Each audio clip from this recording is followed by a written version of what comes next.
Hello दोस्तों, कैसे हैं आप लोग सभी। Hope you are all doing good. So today will be discussing about China's Moscow best hope to blunt sanctions.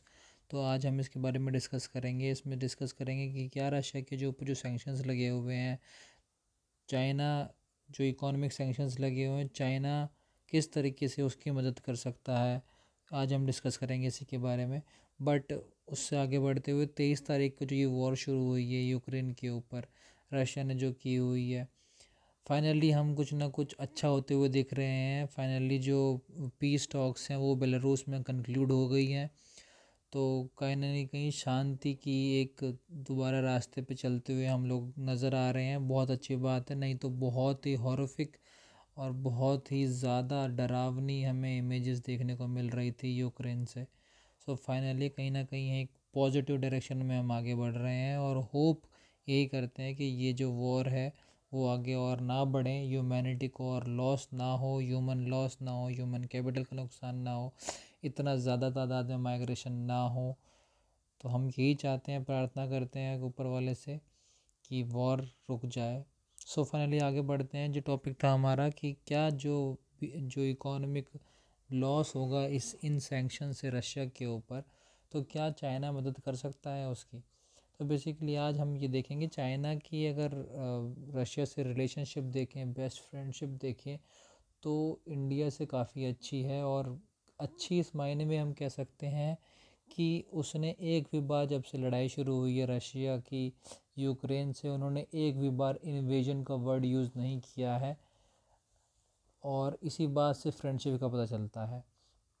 दूसरा, सैंक्शंस लगातार जितने भी सारे कंट्रीज़ ने रशिया के ऊपर लगाए हैं, चाहे सारे वेस्ट ने लगाए हैं, बट जो चाइना है उन्होंने बिल्कुल साफ साफ इनकार किया सैंक्शंस को पुट ऑन करने के लिए रशिया के ऊपर। उन्होंने ये कह दिया है कि सैंक्शंस से कुछ नहीं होगा और सैंक्शंस लगाने से कोई फ़ायदा इस वजह से भी नहीं है कि इससे हल नहीं निकलेगा कुछ भी, सिर्फ प्रॉब्लम जो है वो और बढ़ती चली जाएगी, उसका कुछ सॉल्यूशन नहीं निकलेगा सैंक्शन से।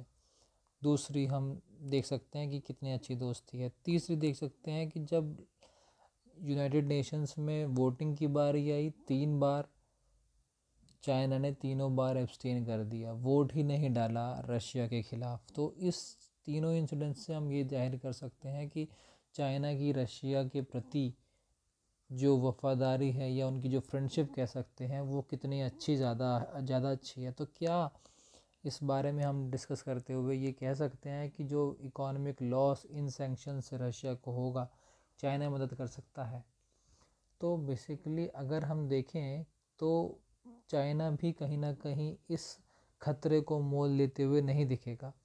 क्यों हम ऐसा कह रहे हैं कि वो कहीं ना कहीं पीछे हटता हुआ हमें दिखेगा? जस्ट बिकॉज कि मैंने हाईलाइट किया है ये कि चाइना का जो ट्रेड रशिया से 146 बिलियन है। और अगर चाइना का यूएस और यूरोपियन यूनियन से अगर ट्रेड देखें तो 1.6 ट्रिलियन डॉलर्स का ट्रेड है।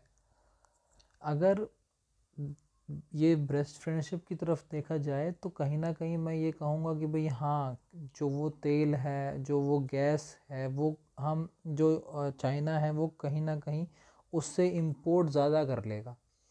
कि जो इकोनॉमिक लॉस है कहीं ना कहीं उसको कुछ हद तक कम करने के लिए जो फ्यूल है, ऑयल है, गैस है, वो ज़्यादा इंपोर्ट कर लेगा।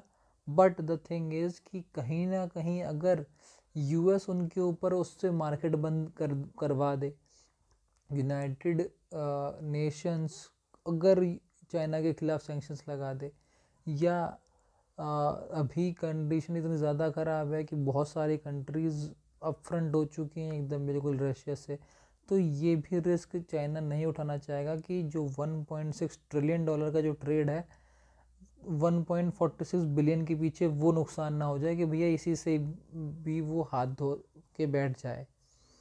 तो इसका भी कहीं ना कहीं जो मार्केट है वो अगर कोलैप्स कर गया, चाइना के जो रिलेशंस हैं यूएस के और जो वेस्टर्न मार्केट है चाइना के लिए, वो कहीं ना कहीं अगर हाथ से निकल गया तो बहुत ज़्यादा भारी कीमत चाइना को चुकानी पड़ेगी। तो इस वजह से भी फिजिबल नहीं होगा चाइना के लिए इकोनॉमिक बर्डन शेयर करना रशिया का, तो इस वजह से भी कहीं ना कहीं, क्योंकि इकोनॉमिक सैंक्शंस चाइना के ऊपर भी लग सकते हैं, पेनल्टीज़ भी इम्पोज हो सकती हैं, और कहीं ना कहीं ये डर भी लगातार बना रहेगा कि उसका जो वेस्टर्न मार्केट है वो कहीं उसके हाथ से ना निकल जाए। बात करते हैं अब, इंडिया ने भी एब्सटेन किया था, 3 बार वोटिंग हो चुकी है। प्रोसीजरल वोट हुआ था 31 जनवरी को, जिसमें ये डिस्कस किया जाना था कि यूक्रेन का इशू जो है वो डिस्कस किया जाना चाहिए कि नहीं किया जाना चाहिए। इंडिया ने तब एब्सटेन कर दिया था।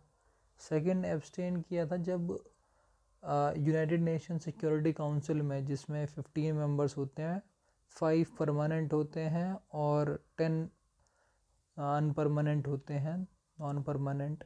तो बेसिकली इसमें इम्पॉर्टेंट टू नोट ये है कि रशिया ही हेड कर रहा था उस यूनाइटेड नेशंस में, क्योंकि फेब के महीने के लिए रशिया हेड बना हुआ है अभी, और उसने वीटो भी कर दिया था इस प्रपोज़ल को नीचे से गिराने के लिए। बट द थिंग कि वो वोटिंग हुई ठीक है, बट इंडिया ने एब्सटेन भी कर दिया था और चाइना ने भी एब्सटेन किया था, और एक कंट्री और थी सऊदी अरेबिया, उसने भी एब्सटेन कर दिया था, वो वोटिंग डालने ही नहीं आए थे। बाद में पता चला कि भैया रशिया ने वीटो करके इस प्रपोज़ल को गिरा दिया था। सेकंड, कल की ही बात है, स्पेशल इमरजेंसी सेशन बुलाया गया यूनाइटेड नेशन जनरल असेंबली में, जिसमें 193 मेंबर्स हैं, जिसमें कोई वोटिंग का भी सिस्टम, वीटो का कोई सिस्टम ही नहीं है। तो बेसिकली तब भी इंडिया ने और चाइना ने एब्सटेन कर दिया। तो ये कहीं ना कहीं एक फ्रेंडशिप, हमारे इंडिया की तो मैंने मजबूरी बताई थी पिछले वीडियो में, अगर आपको सुनना चाहते हो तो वो पुरानी वाली वीडियो ज़रूर देखना पिछले वाली, कि इंडिया की क्या मजबूरी है कि वो बार बार 3 बार से लगातार एब्सटेन किए जा रहा है इस प्रपोज़ल के ख़िलाफ़। चाइना से हमारी, सॉरी चाइना कह रहा हूँ, रशिया से हमारी इतनी ज़्यादा क्या फ्रेंडशिप है कि हम लगातार, क्या ऐसी मजबूरियाँ हैं कि हम उनके खिलाफ़ वोट नहीं कर पा रहे हैं। नाउ नेक्स्ट, स्विफ्ट एक बैन लगा दिया गया है, और बेसिकली ये क्या है, अगर बात की जाए तो बहुत ही तगड़ा बैन लगा है ये। और इससे होगा कि मैंने पिछली वीडियो में ये भी बताया था कि आपको, रशिया के पास इस वक्त 2021 में $600 बिलियन का जो फॉरेक्स रिज़र्व पड़ा हुआ है, वो कहीं ना कहीं अब वो इस्तेमाल करता हुआ हमें नहीं दिखेगा। क्यों नहीं दिखेगा? क्योंकि आपके बैंक में तो पैसा है, बट आप निकाल नहीं सकते। निकाल क्यों नहीं सकते? क्योंकि स्विफ्ट बैन लगा दिया है। स्विफ्ट बैन बेसिकली क्या है? स्विफ्ट बैन एक ऐसी जैसे होता है ना कि एक क्रेडिट कार्ड आपको इशू कर दिया जाता है, आपके पास बैंक में और अकाउंट है, अगर वो फ्रीज़ ही कर दिया जाए तो आपके पास सामने तो दिख रहा है कि भैया आपके सिस्टम में तो है पैसा, पर आप निकाल नहीं सकते। तो उसी तरीके का ही एक फ़ाइनेंशियल इंस्टीट्यूशन है, एक फ़ाइनेंशियल मैसेजिंग सर्विस है, जिसमें कि सारे रिकॉर्ड्स किए जाते हैं बुक, इसमें कि जो इसका हेडक्वार्टर है वो बेल्जियम में बेस्ड है। It's like it act as an mediator, एक मिडिल मैन की तरीके से काम करता है। इसमें 11,000 बैंक्स इससे जुड़े हुए हैं, जो कि 20 कंट्रीज़ में सिचुएटेड हैं। 11 कम से कम जो बड़े बैंक्स हैं रशिया, उसको टारगेट किया गया है वेस्टर्न कंट्रीज़ के द्वारा, यूरोपियन यूनियन की कंट्रीज़ के द्वारा। बेसिकली ये है क्या कि society for world wide inter bank financial telecom है। इसमें बेसिकली होता क्या है कि ये वेरीफाई करते हैं इन्फॉर्मेशन ऑफ ट्रांजैक्शंस को, कि कहाँ से हुआ है। बेसिकली वो वहीं से ही कट कर दिया है, और कट कर दिया है तो इस वजह से जो 600 बिलियन का जो रिज़र्व है वो सिर्फ दिखेगा, आप निकाल नहीं सकते उससे। और उससे होगा क्या, जो उनकी करेंसी है रूबल, उसके ऊपर बहुत नेगेटिव इम्पैक्ट पड़ेगा, वो लगातार नीचे कोलैप्स करती चली जाएगी, और डॉलर के सामने उसकी वैल्यू काफ़ी गिर जाएगी। और उससे भी इम्पोर्टेंट बहुत बड़ी चीज़ यहाँ पे क्या कर दी गई है, जो एडसेंस से रेवेन्यू जनरेट किया जाता है यूट्यूब के ऊपर, और फेसबुक से जो भी रेवेन्यू जनरेट किया जाता है वो भी बंद कर दिया है फेसबुक ने और गूगल ने। तो काफ़ी सिचुएशन ख़राब होती हुई हमें दिख रही है। तो बेसिकली ये सेकंड वाला क्वेश्चन है कि विल स्विफ्ट बैन वर्क। बिल्कुल कहीं ना कहीं हमें होता हुआ दिख रहा है, कि जैसे आपको इस इमेज में भी दिख रहा होगा कि लोग लाइनें लगाते हुए दिख रहे हैं हमें बैंकों के बाहर, कि लोगों के पास पैसा नहीं है। रशिया की ये फ़ोटो है, और अगर बात की जाए कि हमें इस बारे में कोई आइडिया नहीं है अभी, पर ये हमें पढ़ा है, मैंने रिसर्च की है इस चीज़ के ऊपर कि रशिया में भी कहीं ना कहीं लोग नाराज़ हो रहे हैं इस चीज़ के पीछे कि भाई फाइनेंशियल इंस्टीट्यूशंस का जो सैंक्शंस लगा हुआ है स्विफ्ट के नाम से रशिया के ऊपर, वो कहीं ना कहीं उनकी इकोनॉमी को हिट करेगा, उनके लोगों को इम्पैक्ट करेगा।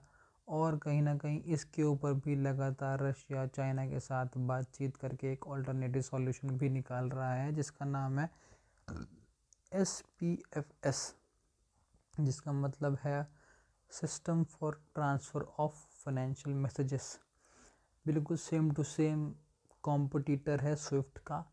अब ये एग्जैक्टली नहीं पता कि ये फंक्शन कर रहा है कि नहीं कर रहा है, क्या ये ऑपरेटिव है, क्या ये अभी सिर्फ इस पे काम चल रहा है, तो ये वक्त ही बताएगा। कोई एग्जैक्टली इन्फॉर्मेशन नहीं है इसके लिए। तो ये बेसिकली जब पता चला कि भी रशिया के ऊपर बैन लग गया है, बट ये भी ये नहीं पता चला कि ये वर्किंग कर रहा है कि नहीं कर रहा है।